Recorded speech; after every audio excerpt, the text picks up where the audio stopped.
Hello everyone, Crash here, this is RTA Motorsports. In my hand, we have the Ryzen 1700, our trusty chip that we've been using since its launch. That means in the system back there, we have our Ryzen 2700X. Is it worth the upgrade? And how does it work for us sim racers? Got a lot to talk about. Here we go. Welcome to RTA Motorsports. All right, everyone, before we get into the benchmarks and my experience, I'm going to just let you know kind of some of the differences between this here. It's very important to not think of this as a whole different architecture. It's like more of a 1.5 improvement. It's the next iteration of an existing platform. So now they're on the Zen Plus architecture as opposed to the Zen architecture of the Ryzen 1000 series. The 2000 series is also running a smaller FinFET process. Now they're on 12 nanometer FinFET process as opposed to the 14 that they were running before. So that smaller B die size is going to actually give you higher core clocks. We'll go into that more in just a little bit, as well as they're advertising lower cache latency and improved memory controller that is going to enable you to run at higher memory speeds depending on the motherboard that you're using and the motherboard manufacturer. So before we go into the benchmarks, I'm also going to explain to you kind of what we did and why we did it this way. If you're new to the channel, we are mainly a sim racing channel, so I want to help out my sim racing brethren here with the benchmarks. Also, we did both in and out of VR. We did two synthetic benchmarks as well. You're going to see Firestrike Extreme, which is kind of the tried and true, as well as the new Timespi. We included that in there because it is DirectX 12. Also, the benchmarks that we did that are based on sim racing, we used iRacing, Assetto Corsa, and Project Cars 2. I wanted to use Race from Racing experience in there and give it some love, although in VR we were having issues really capturing frame rate for some reason, and so I just decided to omit that completely. Maybe we might revisit that at a later time. But between those three, we used the same car, which is the Porsche 911 RSR.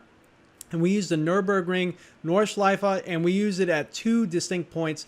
You'll see that on the benchmarks. Mainly, it's the pits and the first turn when you're facing the grandstands off in the distance. All right, everyone. So we're going to start off with the Cinebench R15. Now you're going to see here that the Ryzen 2700X is running at both 3000 megahertz RAM as well as 2866. This is the only benchmark that we have done this with, so that way you can kind of get an apples for apples comparison as to the performance differences between 2866 as well as 3000, especially being that the Ryzen 1700, all we could run it at with the same RAM, with the same motherboard, was 2866.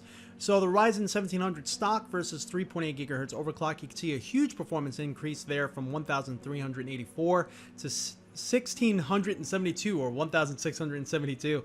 But you don't get that much of a performance increase in the 2700X stock versus overclock because the base clock is 3.7 gigahertz. Boost clock on a single or a few cores is 4.3 gigahertz, but the chip itself will overclock continuously depending on its own cooling scenarios as well as the load, capacity, etc.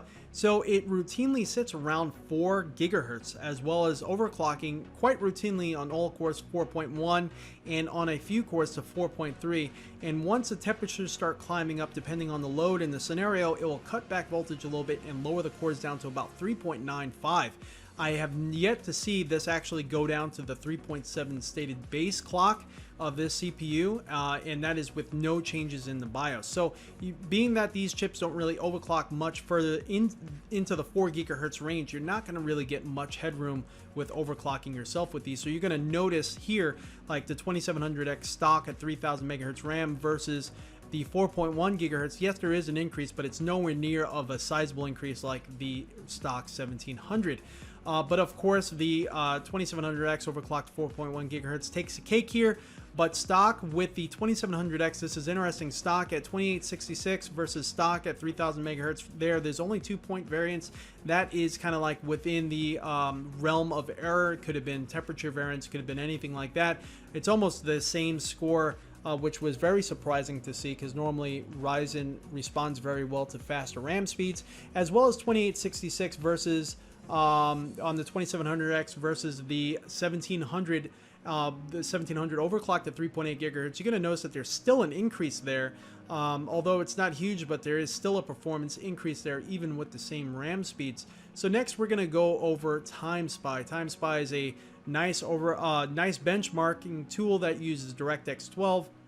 Now you're going to notice here basically three things going on. The yellow is our GPU score, red is physics, and the blue is the total score. So you're just going to want to see that for basically the rest. The next synthetic benchmark is kind of mapped the same way. But you're going to notice the 2700X stock at 2866 is now missing because stock 2866 and 3000, the scores were almost identical, so I didn't see a need to kind of populate that as well. But you're going to notice that the 1700 versus the 2700X, of course, overclocked 4.1 gigahertz takes the higher total score. But there was something interesting that happened there. The 2700X with the physics score of 8335, that's the one overclocked 4.1 gigahertz. Versus stock got 7,997. So there was a performance increase when we overclocked, although the GPU score did take a little bit of a hit. And what I mean by that is stock, it ran a 9,965 with our gigabyte 1080 Ti, but when we overclocked, it dropped to 9,911. Now, that is the same score that we got on the 1700 overclocked to 3.8 gigahertz, 9,911, versus stock of 1700 was 9,860. You could see the humongous physics increase between overclocking versus stock 1700, 6,627 stock versus 7,879. But you're going to see that on the stock 2700X, we had 7,997, which was a further increase there, and it still increased even further than that, 8,335 when we overclocked 4.1 gigahertz. So next we're going to go over Firestrike, another synthetic benchmark here, and this is Firestrike Extreme.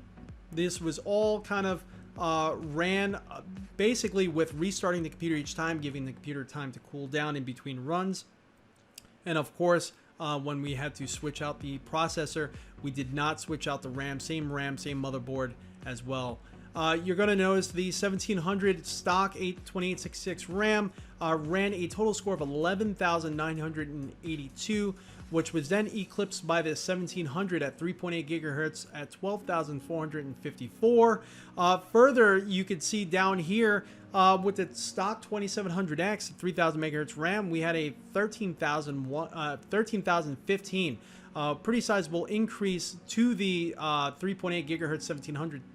And that's pretty much what you're going to notice for the rest of the benchmarks. It seems to follow the same trend, but this one was much like Timespi, where when you overclock the 2700X to 4.1 gigahertz, the GPU took a hit performance-wise. So you can see the physics score on the 2700X overclocked to 4.1 gigahertz was 19,747. Huge out there versus 19,124. So there's a huge physics increase, but the GPU score on the stock was 14,047 versus 13,986. So it kind of makes me wonder, you know, even though we were able to run all the benchmarks and temperatures within reason, were we having some underlying instability that wasn't yet rearing its ugly head? Not really sure if that was the case at all, because the GPU was not really performing at a similar level or a higher level. Very interesting there. So yeah, next we're going to go to Assetto Corsa at the Nürburgring. Now, we use the same car for all of these sim racing tests here. We used a Porsche 911 RSR, and we used the same 2 points on the track if it was available. Project Cars 2, you're going to see in a little bit. I'm going to let you know that there was a little bit of a variance there, but we used a Nürburgring at the starting point on the pit as well as the first corner. Basically stopped at the same point. Once you're looking down the hill, you could see bleachers off in the distance, some grandstands off in the distance, and we took the points from both of those. All these tests were run at 1080p with frame cap completely off, so that way the frame rate can go as fast as possible. Now, you're also going to notice that we also have a 1080 Ti. Most graphical settings were set to max.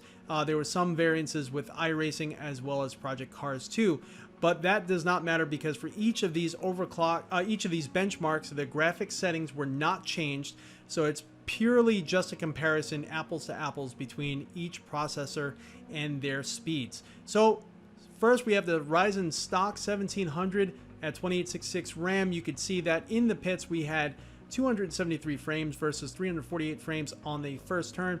Now that was a very interesting sort of point there, because once we overclocked 3.8 gigahertz, it did not follow the trend that you would expect to see when we were looking at the synthetic benchmarks, because we had 304 frames in the pit, which was a pretty sizable bump, very sizable bump over the stock speed. But once we made that first left-hand turn, the frame rate dropped almost by a little bit more than 325 frames. Very interesting. Now we're in the 300 frame rate.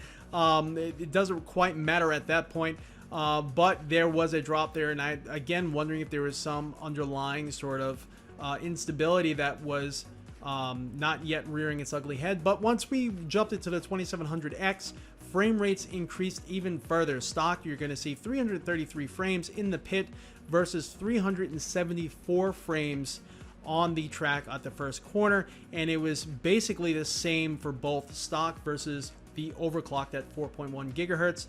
Stock had much lower temperatures, much lower voltage, but yet very same performance. Now, if you're looking at VR with both of these chips and this GPU, we hit 90 frames per second on both scenarios. It was actually a very smooth experience with Assetto Corsa, and that's why I love Assetto Corsa.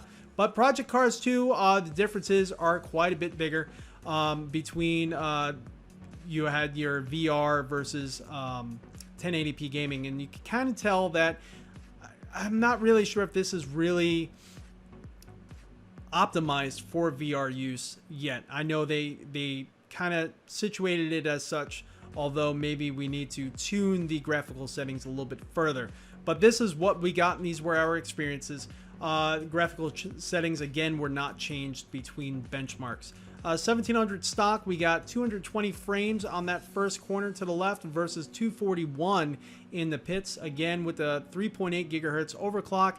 This time we had an increase across the board, 240 frames at that first corner to the left there versus 255 in the pit. So pretty sizable increase, overclocking the 1700 across the board there. But when we jumped into the 2700X stock, we had 255 frames while in the pit, which matched the 1700 3.8 overclock. Once we went out on the track and faced that first left-hander, the frame rate was 233, which was lower than the 1700 3.8 gigahertz overclock of 240. So we went down to 233 there. But when we overclocked our 2700X 4.1 gigahertz, we had a nice, again, pit time of 255 frames per second. But the first turn there, it took a dive. It actually went down even lower, 223 frames per second, which was only beating out the 1700 stock, again with faster RAM. Now, if you look at the VR performance across the board, it is pretty similar. There's not really much difference, and I'm going to really honestly say it's within margin of error. It does kind of follow a trend here where the lowest frame rate is the first corner in VR, with the stock 1700 at 2866 RAM at 48 frames per second versus basically 49 and 51 elsewhere. The fastest speed goes to the stock 2700X in the pit in VR at 54 frames per second. And lastly, we're going to be going into iRacing. This is iRacing again, the Nürburgring, Porsche 911 RSR, and similar scenarios all together.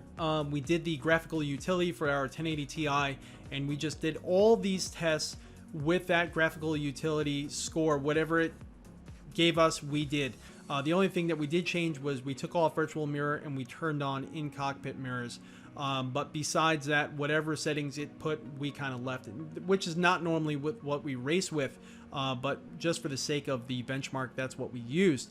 So the stock 1700, 2866, 161 frames per second in the pit, but once we go out on the track and we make that left hand, it drops down to 112 frames per second. Overclock 1700, 3.8 gigahertz, you could see pretty sizable increase in the pit, about 21 frames per second. And again, you have about 11 frames per second increase when you first make that left-hander and look down the track at that blue grandstands off in the distance. And iRacing, interesting enough, it kind of looks a little blue.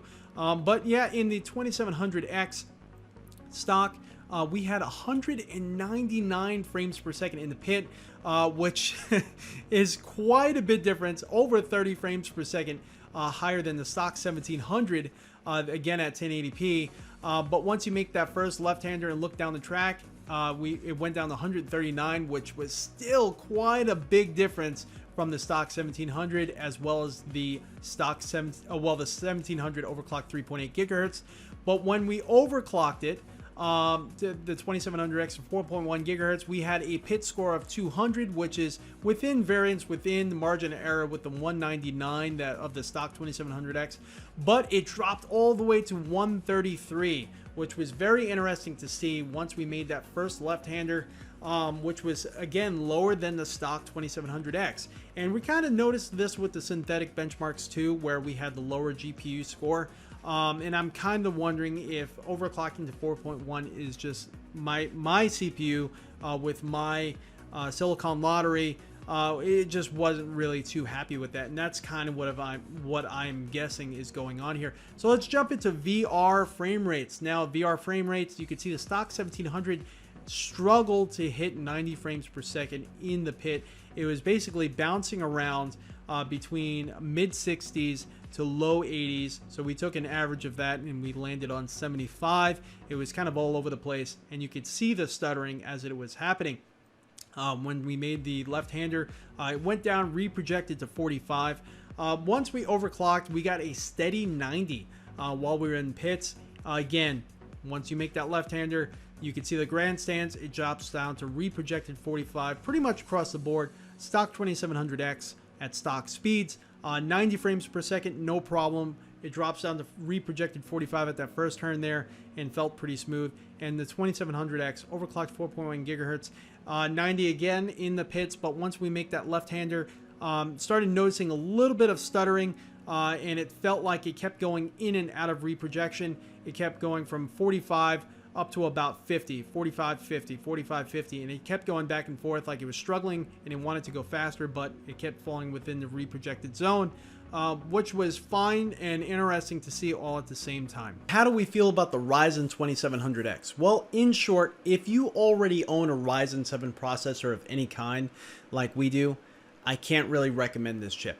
And it's not because it didn't perform better. It definitely does perform better, but for the increase in cost, I don't feel that it is performing at a level that's going to make sense when you already have that level of performance. The Ryzen 7 1700 that we have overclocked definitely performed pretty close to the 2700X. Definitely was beaten out in almost every scenario, but it performed close enough that I believe the differences are not going to justify the increased cost of buying the 2700X. Now, if you have a different processor, some from Intel, an older FX 8350, an older i5 or an i7, and you're looking to get into streaming, rendering, all that at the same time, well, then it makes perfect sense. Then you could go for 2000 series processors. They are great as far as just leaving them on auto settings. You don't really have to do much because they overclock themselves, but you're going to want to make sure you follow these simple rules. One, you're going to want to at least 3200 megahertz RAM. They do perform just fine with anything slower than that. We can see here we're not running anything 3200 megahertz. We're running 2933 at the moment on our 16 gig kit. 3000 is what we can run also, but 2933 for our daily driving, and it is performing just fine. But from what I have been doing, make sure you look on your motherboard's QVL list and make sure that that RAM is going to be compatible with that motherboard that you're planning on buying. Also, you're going to want to make sure you have a decent cooler. An AIO, at least 240 is what I recommend. There's some really good air coolers out there, but just make sure you have some good aftermarket cooling if you're planning on doing some overclocking at all, not only for the 2700X, but also for like the Ryzen 1700. Without the water cooler that we have here, the AIO, the Lipa AquaChanger 240, I do not believe we would be able to really overclock the 1700 at the level that we did. I just think with the stock air cooler, it would have gotten too warm. But there are other coolers out there, other air coolers. So definitely make sure you have a decent aftermarket cooler. So I hope I answered any questions you all may have had. Definitely leave some more comments down in the comment box below if you have some. And make sure you please hit that like button, that subscribe button. And also make sure you hit that reminder bell because we do a lot of live streaming and it's all at random time. So if you want to catch us live, you're going to have to hit that reminder bell. And I just want to say, have a great day and we'll see you all next time.